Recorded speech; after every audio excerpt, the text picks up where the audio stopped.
everybody, it's Romania Black. So I could wait for this one. I've actually waited almost a week and a half to watch this episode because I'm dreading what's to come. I watched episodes 8 and 9 nearly back to back, and I decided after episode 9, I was like, I'm not ready for the possibility of Inosuke not being there anymore, so nope. I've had other projects I've had to work on. I was like, Demon Slayer, I'll just put it right over here and I'll get to it. And now episode 9's come out on Patreon and episode 8 has come out on YouTube. And so I'm like, I need to watch this episode. I don't know if I'll watch this one, and I'll probably watch this one and then maybe episode 11, like at the start of the week. I'm watching this on a Friday. Maybe by Monday or Tuesday I'll watch episode 11. I don't know. Nothing good's gonna come of this episode, and I don't know what to expect from it. Oh my gosh. But yeah, oh my gosh, this last episode, things are not looking good. Zenitsu looks like he's about to be taken out. Tanjiro's on his last leg. Inosuke has a sickle through his heart. How he's surviving that is beyond me. And Tengen's missing a hand and is poisoned. So things aren't looking good. At least the town is evacuating. That's all I can say. But I do have a couple notes. Someone on Patreon, I think it was Goldman, noted, and I haven't gotten around to responding to your comment, Goldman, but I think they just noted for episode 9 that came out that actually the spider demon did go to hell. It's just that his parents were there waiting on him. I was like, oh yeah, whoops. So yeah, so the spider demon, he actually did go to hell, only his parents were there too. At least they're all together, so there's that. But I do have a couple other comments. Alexander Q noted that the battle taking place in the city is it's sort of our first major demon fight in an urban area. Outside of the Mugen Train battle, which was kind of condensed in a small space with lots of people, this is the first time we've really had like collateral damage as far as humans go, because normally these demon fights, there's maybe been like 1 or 2 people around, but not like an entire city. So this is like the first time that we've actually had people and collateral damage being involved to a great extent, with the exception of Mugen Train. But even then, you had a very limited amount of people on that train. Here it's a city, so the evacuation and everything adds like another layer of tension to it. And then Sir Titus noted that Tamari and the Eye Demon back in season 1, they may not have been siblings, they were just working together under Muzan. So I like this is kind of an evolution of that. It went from 2 demons that were just kind of acquaintances working together under Muzan to an actual brother and sister that are connected. But yeah, I don't know what to expect. We've got this episode, next episode, and that's it for season 2. I don't know what to expect at all, but at least there's a season 3, right? So Tanjiro has to make it, right? The show just picks up with Nezuko, and we just follow her throughout the rest of the series. We just don't even follow Tanjiro anymore. It's just Nezuko's journey as a demon. I'd be fine with that. But yeah, I don't know, guys, but I guess we're gonna find out, right? So let's not waste any more time, shall we? We are going to start Demon Slayer Season 2, Episode 10. And we're going to do that here in 3, 2, 1, and let's go.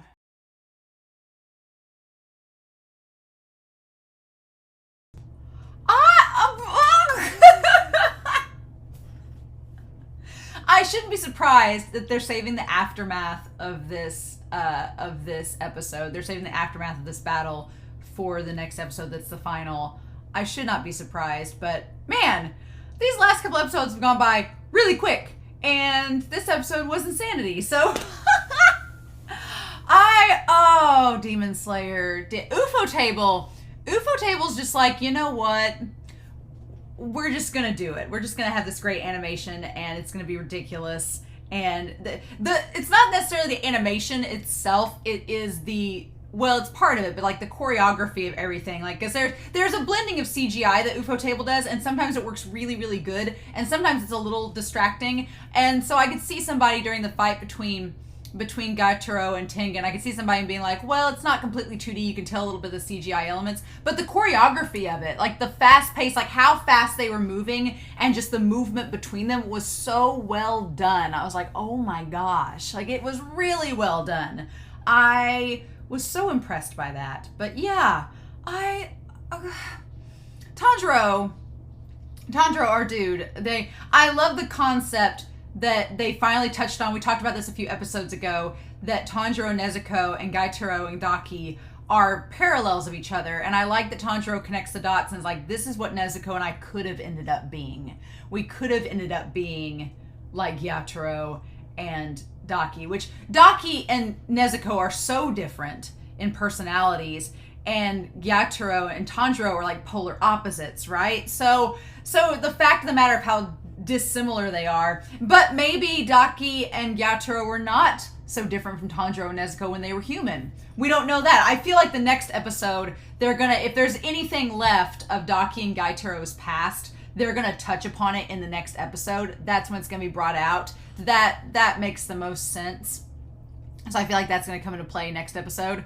And then the aftermath of everything. I'm hoping that one of the three wives knows about like healing and using antidotes for poison, because she has the kunai, so maybe she knows how to do the antidotes, and so she can give Tanjiro some. I like that everything gets like red and bloody in the episode title thing. I don't think we've seen that so far in this, but Tanjiro, I'm hoping one of the wives has an ability to heal poison. That would be pretty good. That would be very helpful. And I'm anticipating that's going to be the thing. Either that or Tengen has some kind of antidote or something. I don't think Zenitsu was slashed, so he's fine. We'll talk about Inosuke. We'll talk about that here in a minute.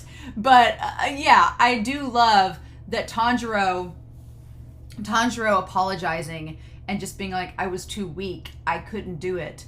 And I like that Nezuko, I like that we're getting to where Nezuko as a demon is reaching out to speak to Tanjiro. Like, she's like, it's her, but not just her as a human from his past. It's her in the present as a demon, but in human form in his dreams, speaking to him, right? And she's like, why are you apologizing? She's like, what? You're doing all you can. And she's like, if we're poor, does that make us unhappy? So she goes to the spiel, and talks about how she's like, yeah, we're poor, and we could never buy like the rich, finest clothing that other people had, but did that make us less? Did that make us unhappy? Should people pity us? She's like, why are you so determined to blame someone else? And I don't think Tanjiro was determined to blame someone else. He was blaming himself for being weak. But she's like, you shouldn't place blame on anybody. She's like, do you think it was our father's fault for dying of illness? She's like, he tried as hard as he could and it wasn't enough. So we just have to accept that. We're humans after all, so none of us can expect everything to go our way. So she kind of presents this thing to Tanjiro being like, look, sometimes we can't solve all the problems, but rather than apologizing, we should just do the very best that we can and keep trying, and then it'll either work or it won't work. There's only so much we can do. We're only human. There's only so much we can do, but if we don't try and keep persevering, then we don't have the right to apologize, because what else can we do? So it's like her telling him, like, if you're not, she's like, whether you're happy or not is up to you. Whether you're satisfied with what you are doing is your business, no one else's. And I love her hair coming undone, and her as the demon, she's like, just look ahead and try harder. She's like, let's fight. And we see her as the demon. Stop apologizing. You of all people should understand. She's like, I want you to understand. So how I feel. So Nezuko's like, look, she's like, all we can do now is just fight and keep moving forward. We can't blame anybody for what's happened. We can't blame ourselves. It's just the way things have happened. So we just have to deal with it. We just have to move forward and keep fighting to get what we want. And I love her becoming the demon version of herself, telling him, she's like, I want you to understand how I feel about this. And Tanjiro was like, oh shit. And then comes out of it. This city is a wreck, though. It is completely a wreck. For a split second when he woke up, I thought he'd like transported into like Daki or Gyutaro's dreams, because we did like the little buggy and stuff and everything was on fire and is destroyed, but then we see the power lines. So, but I thought for a split second that he'd gone into like their past somehow, but like if he'd been slashed by the poison or something, but that's not what happened. But yeah, this city is trashed. It's completely destroyed. And he sees that Nezuko is okay in the box. And then, oh my god, this part here when he like looks away and Gyutaro is just already there is like, the jump cut in this is terrifying. So terrifying. It's like, oh shit. I love this scene with Gyutaro just picking. I don't love that he's picking on Tanjiro. He's just beating him up and picking on him because he thinks he's on death's door. But what I love about the scene is that there's no music. there's like no sound. It's just the sound of the fire crackling. That's literally it.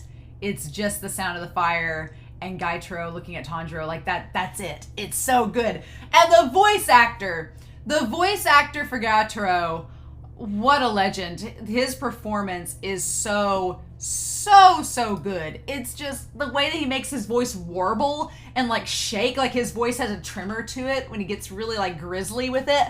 Oh, it's so disturbing. What's also disturbing is seeing Zenitsu like I was getting like Attack on Titan flashbacks of Zenitsu trying to like claw his way out from underneath the boards, and he's like, I'm just gonna leave him there to die, and it's like, ugh. But him just like Zenitsu trying to crawl his way out, and he ends up doing it, but saying he's a disgraceful insect. And then Tengen stopping his heart to stop the poison from spreading. I will accept that with Tengen because he's a friggin' ninja, and I'm sure they were trained. Like you've seen stories with ninjas or of spies and stuff. They're able to stop their hearts or do something crazy like that. Like it's a lot, but I'm like, okay, Tengen, I can buy it because he's a ninja and he's a shinobi and he was trained, so I can accept that. And he's a Hashira, so I can accept that. We'll talk about Inosuke here. But I'm talking about being disgraceful. You four are truly disgraceful. And Gyutaro is stuck on this idea of disgrace and filth. He's stuck on it. You're in another league. You're especially disgraceful. And so, yeah, then he taunts Tanjiro with Nezuko. And, it's so ridiculous. I'm like, dude, you don't even go there. And so Gyutaro, realizing that they're pretty much the same, that they're both older brothers, watching out for their younger sister. I imagine that Gyutaro was called disgraceful himself and was called dirty and filthy. He says he loves things that are disgraceful and dirty, which is the opposite of Daki, who says she doesn't love those things. I feel like Daki does not love those things because that's what people called her, right? That's what people called her. They called her and her brother probably filthy, and maybe they were poor and poverty, and they probably called them filthy and disgraceful. And so Daki hates it. She's like, I don't like it because she had to grow up with that. And now that she's a demon, she tries to distance herself as far away from that as she can by becoming the Oron, which is the highest of high in elite statuses, which seems like it was the opposite of what these two grew up as humans. So it makes sense Daki wants nothing to do with that. Gyutaro, he kind of leans in where he says he loves things dirty and disgraceful and filthy, and it's like, oh, so you're just trying, your defense mechanism, Daki's is to distance herself from it as far as she can. Gyutaro's defense mechanism is to lean in and be like, no, I love that stuff. Yeah, I'm all about it. And it's like, I'm sure you are, but God, the animation on Gyutaro, he is just, I'm sure those of you reading the manga were so excited to see him animated because he just looks like a character that you would instantly want to see more of in the manga. I'm sure y'all were like, yes, please, let us have this. And so he offers Tanjiro the idea of becoming a demon to protect him and his sister, which I'm sure maybe that was offered to Gyutaro himself. Maybe Muzan offered him to become a demon to protect his sister too, and that's where they ended up. But Tanjiro's like, I'm stronger than that. I don't end up doing that. And so this whole time, ew, and it's so creepy how he just like strokes his hair really softly. It's like, ugh. But this whole time, Tanjiro was trying to figure out, what can I do? Going by this philosophy, what can I do to help? And so he realizes like, okay, well maybe I can run off and maybe I can distract him until I figure out a better plan. And then he finds the kunai and is like, okay, can do this. But man, I for a second I was like, man, and him running away, it's like, and Gyutaro was so awful, saying, why were you even born? What are you going to do? And when he runs away, Gyutaro was like, what? Like, how dare you? And the sister's like, really? That's what you did?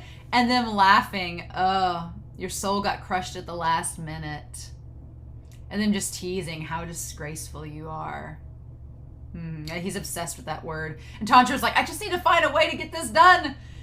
And yeah, our poor boy, he just gets beaten up so hard. So hard. And then him headbutting, that part was great, where he's like, you're disgraceful, but I like you. You can become a demon and save your sister, and then we'll be friends. So just that idea of, and Akaza has said the same thing to Rengoku, right? Akaza said the same thing. So there's this idea that these demons, they get all this power, and they get, supposedly, and they get all these abilities, but they're so lonely. And we saw that with the spider demon. He was so lonely. He just wanted to create a family so that he wouldn't be alone. And then we saw how that went. And so then we have, you know, Gyutaro, who has a sister, but he's still lonely. It's like, he's like, you'll either become a demon or I'll slaughter your sister too. I don't give a crap about other people's little sisters. So only his own. He's just here for his little sister and nobody else's. And I like the Daki meanwhile is like, no, don't turn him into a demon. I don't want him and Nezuko hanging around. No, wait a minute. I'm not on board with that. I like that she's like, no, not having it. He's like, if you become a demon, you'll become stronger just like that. You can kiss that defective physical body goodbye. He made the comment earlier that he was always too thin and not gaining any weight. So yeah, I'm pretty sure that Gyutaro was the one that Muzan told the same line to. I'm sure Muzan said, oh, well, your defective physical body will be gone if you become a demon. I'm sure he was enticed. And now he's realizing just the price to pay of that, right? But then Tanjiro's like, nah, I got this. Our boy, I love when he looks back and he's like, I've been waiting for this moment. Like, he is battered and bruised. And then with the two, him breaking Tanjiro's fingers, first of all, like, that hurt just watching that, like, ooh. But then him, like, holding the sword with the two broken fingers. Tanjiro, my dude, just keep trying. He's like, why won't you give up when you're on your own? Why won't you cave in? And Tanjiro's like, don't give up, don't give up, don't give up. Like, the whole message of just keep trying, no matter what. Oh, my gosh. I want to get a picture of him, like, swinging down onto, even though it kind of worked, but not really, down on Gyutaro's head. Oh my gosh. Just trying as hard as he can and thinking of Nezuko. And then he sees him. I love that he sees himself. He sees himself in the place of Gyutaro as he has the blade down on his neck. And God, that shot of Tanjiro looking mad. But then him saying, at every turn, one false step, and I could have found myself in the same situation with the blade to my neck. I was lucky enough to remain a human, but there could have been a future in which we were both demons. Yep. It's, And then, so, which is true, that the parallels are all there, but then Tanjiro says this one line, and I'm like, what?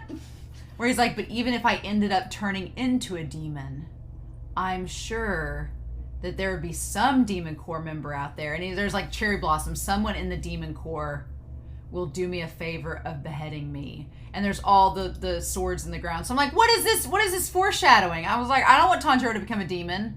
No, I don't think Tanjiro would ever willingly become one. I don't think so. Tanjiro has like the will of a saint. Like, I don't think that Tanjiro would ever willingly become a demon. And I don't know how you non-willingly, well, I guess Nezuko was non-willingly turned into a demon, but that's like a little hint of foreshadowing. I'm not about it.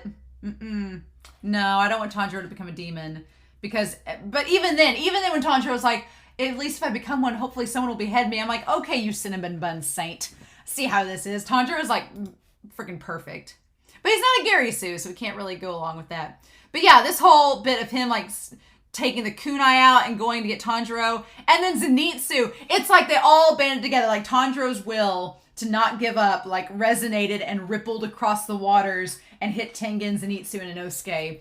Zenitsu's makes the most sense. Zenitsu makes the most sense because all he did was have, you know, the boards and stuff on top of him, which granted, it was a lot, but he has that ability that lets him get out of that super quick. So Zenitsu was the least surprising, which makes sense that he comes out first. It's like, you know, the mangaka's like, okay, what's the least surprising? Zenitsu getting out. We'll start with him. He'll distract Daki. Makes total sense. Who is the next least surprising? Well, Tengen still being alive, being a fake out. I'm not surprised Tengen was a fake out, especially because I'm like, he's a Hashira, so there's got to be something up his sleeve. And then the whole shinobi background, that makes sense. What is surprising is Inosuke. And I know what y'all are going to say in the comments. I know what you're going to say. You're going to say, well, Romania, back in that episode when he was slithering through the holes, you know, chasing after the ribbon blades, he did like dislocate his entire body and was able to do that. And I was like, okay, fine, fair enough. He did dislocate his bod. The poison thing doesn't shock me, because when he says, like, I grew up in the mountains, I'm resistant to poison. Okay, fine. You ate a lot of poisonous stuff. You're resistant, like the shinobi. That part I get. The whole shuffling of his body through the hole, that was more for comedic effect. But the fact that mangaka's like, what if I made it like a plot point? And I'm like, oh, okay. It's a little bit of a plot convenience. It's a little bit of the author saying, I can do it, so I'm going to do it. It's a little bit of a cop-out. I will admit, when he's like, I internally shuffled my organs, I was like, okay, Inosuke, sure you did. That part there, I'm like, I'm not crazy about that writing. I'm like, that's a little bit of a cop-out, that's, what it was. There wasn't like some kind of like breathing technique. I thought he was going to say he did some kind of breathing technique that allowed him like to protect his organs, like, because he's a beast breathing, that there's some like beast breathing form 7 or something that would protect his organs from an attack. I thought he was going to go that route, but the reshuffling of his organs, I'm like, obligatory Attack on Titan spoiler. So in season 3? I think it's season 3. Yeah, there's a big plot armor thing with Reiner, the character of Reiner, where he, is able to shuffle, because the whole thing in Attack on Titan is you cut their napes and that kills them. Well, they get Reiner's nape, but there's something in there where he transfers his consciousness to another part of his body. And at the time watching Attack on Titan, it didn't bother me, because I was like, okay, sure. But a lot of people in the comments were saying how it was kind of, people were saying they're calling it like Reiner being the plot armor Titan, and that it was a little bit of a plot convenience. I'm like, yeah, it kind of is. And that's sort of the same thing here. So done with this Attack on Titan spoilers. But it's kind of the same thing here, where the mangaka probably was like, okay, I did this really cool cliffhanger thing, but now how am I going to get Inosuke back in the game? He just shuffled his organs around. It's fine. It seems like something that's never been brought up before, and maybe it has, and I missed that in season 1, but it seems like it's never been brought up before. That stuff better come up again now that you've introduced it. I'm like, his organs should be shuffling all over the place if that's the case. It's fine. I'm glad Inosuke's not dead. I prefer Inosuke to be alive than for it to be, but it's definitely a plot convenience. The mangaka's like, I'm going to write myself out of this corner, so just ignore me.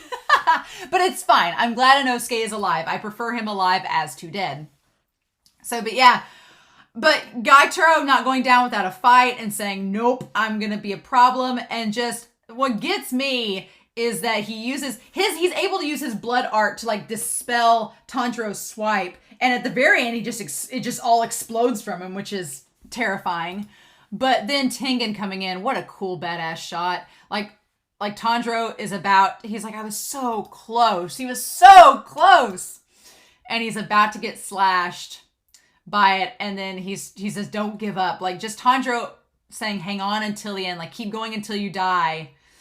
And then at that point, like, just the animation with Gyutaro going after Tanjiro is insane. Like, it's just ridiculous. And he's getting faster because he's more pissed off. He's breaking down the poison and making a full recovery. And he's like, don't give up. And he looks so demonic there, Gyutaro, with the teeth and the eyes looking so bad.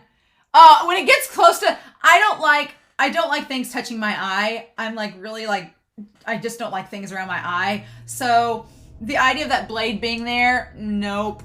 And then it just getting, oh my God, I love that shot of him coming in. Tengen, my dude, just, I love it. I want to get a shot of him. I want to get a shot of him coming in. It's great. He's gonna die, but, because he said he stopped the poison enough to slow it down, but now it's going up again. God, this fight is so good between the two of them. And then I love the idea, the idea in this episode that it's been so quiet, and then him using the blood art and making sound from it and like making it a score and using it to dispel it. It's just so cool. The whole thing of sound breathing. I love it. So badass. And just fighting with one arm and a stub. I'm like, yes. The musical score technique. We're going for the win. So he was basically trying to compose his blood breathing into a score so he could combat it and go in. What a flashy guy. Like, just, I love it. And then we go inside his mind palace through his ears, and get to see how he connects all the sound. Oh, I love it. It's wonderful. This whole fight scene was absolutely great. Ufotable just knocking it out of the park. Just the choreography, the animation, the colors. I could just picture this happening in the manga, and it just like all the line work getting thicker and grittier. It's wonderful. I'm like, Ufotable. Ufotable does such a good job of animating this. And then for Tanjiro to get as close as he does, to be like, I'll find an opening. I'm like, how do you keep up with them? They're moving so quickly. But he manages it. He does it somehow with that two things. And then, I can't, like, just the sickle blade through his mouth. Nope. That part was so disgusting. I'm like, oh, that part was so bad. Yeah, even if you have someone to pave the way for you, a loser's still a loser. It's all over now. The poison will kill you. And he's like, I don't care. I'm going to slash you. I'm going to behead you. Like, no matter what. To Tanjiro, it's like a courtesy. He's like, the most I can do for you as a demon is just let you pass on to the next life. And then for the sister, and then Inosuke coming in, it's great. The flexibility of my body, oh my gosh. You too. And then, the way the blade cuts through his neck, it's so clean. It's so clean. It's like, oof, damn. And going that way, and the line work, and it all mirrors the OP where it's the three of them at the end fighting, and it's the line work there, and it's so gritty and raw. It's, yeah. And then Tanjiro. So Tanjiro does this thing where he's like, from the top of my head to the tips of my toes, use it all of his power that he has left. I'm like, he's like, ignore the pain in your body. And he's like, hang on. Striking with all your might won't be enough. He's like 100 times force. And so he has this part where the scar on his head like comes in and like sizzles in and burns in, like the scar on his forehead. And then it's like all over his body. Oh my gosh, like he has the scars like all across him, the flames from it. That kind of look like the ancestor that had the flames as well. And his hair like lights up in fire as well. Oh. So, maybe there is some chosen one business to it. Okay. I don't know. That's so crazy, though. We talked about this in previous discussions, the idea of if Tanjiro is a chosen one or not. I didn't want him to be, because chosen one narratives are they're kind of cliche a little bit. And I'm not a big fan of the chosen one cliche. But for Tanjiro, I liked the idea that he was from like a clan of like chosen ones, but he was not. That maybe like one of his brothers or something had been. But with this whole scar coming on his forehead and everything, and like all the veins coming out, I'm like, you could be a chosen one. But I mean, Tanjiro is such a sweet cinnamon bun that I think his character will be fine with that. It's just very curious, right? But just cleanly slicing through that. And so then we have Daki going through the same thing, and her like calling out to her brother, and then they both get beheaded at the same time. Oh, I love the shot of her head falling back and all her hair like cascading out. Oh, it's a great shot. And then of course their heads have to like fly through the air at the same time. Of course they do. And in the most symmetrical, perfect way, they both bounce in the air towards each other and face each other. I'm like, wow, that would not have happened in a million years, but it looks great. It's visually very impressive. Yeah, it's visually very impressive. Get a photo of that.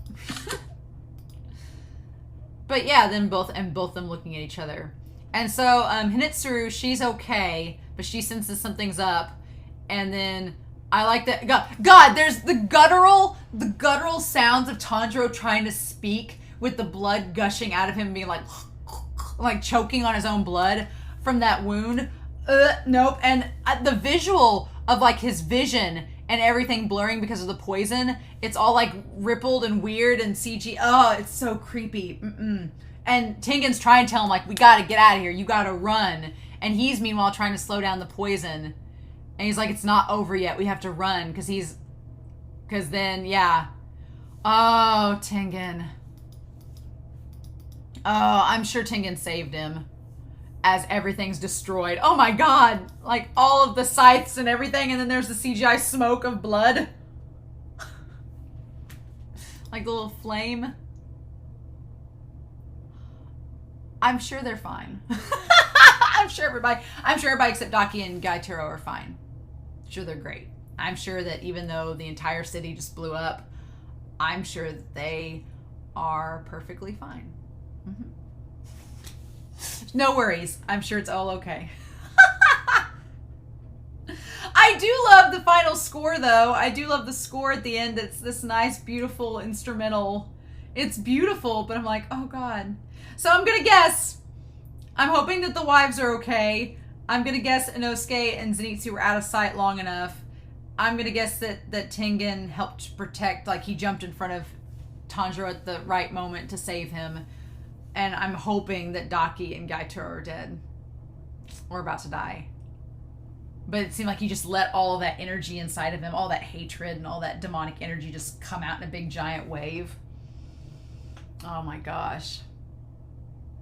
This episode was great. It was just the whole message of never giving up. I mean, that's kind of been Tanjiro's mantra through everything, is that, I mean, yeah, Tanjiro's mantra throughout this entire thing has been about persevering. Like when you go back to season 1 and think of his training and how he worked for like a year or more on getting that breathing technique down to slice the boulder. Like all of that. And then just the fact of what Tanjiro and Nezuko have had to go through since the start of season 1. Like the idea of perseverance and just keeping on trying your best no matter what. What can you do, right? So yeah, it's a great message. Demon Slayer's always had a great message as far as perseverance and like doing what's right and doing the morally right thing no matter what. But this episode, it just went by too quickly. Too quickly. And then we have our little nin-nin at the end, which the last 2 nin-nins have been surprisingly very short and kind of morbid. Like here, Tanjiro was like sucking blood out of his throat and like about to pass out from the poison. And Nezuko's like, hey, are you okay? She's like, live! She's just like, live, big brother! And then she looks straight at the camera and is like, now time for a Taisho era secret about a certain something that's helped my brother overcome countless dangers like this. And it's because he has a hard head like their mom. And it shows the mom fighting a boar, and like a little baby Tanjiro with his little robes and stuff is so cute, and Nezuko in her tiny little bow, really super cute. Their mom was also adorable. I love her. Yeah.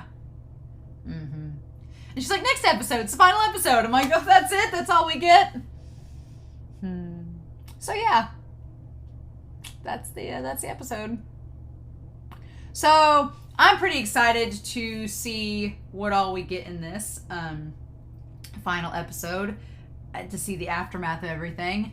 I'm wondering if we're not going to get the ED or the OP next episode. I don't know. It's supposed to be like 30 minutes long. So to wrap everything up and prep for season 3, okay. I don't know what to expect, but I'm pretty excited. So these last episodes have been so good, and I can't believe we're already to the end. I can't believe it, but we'll see what happens. So I'm curious to know your thoughts down below. Please no spoilers for that final episode, but I hope y'all have a wonderful week. Please stay safe, take care, and yeah, we'll be back for episode 11 of Demon Slayer. Bye.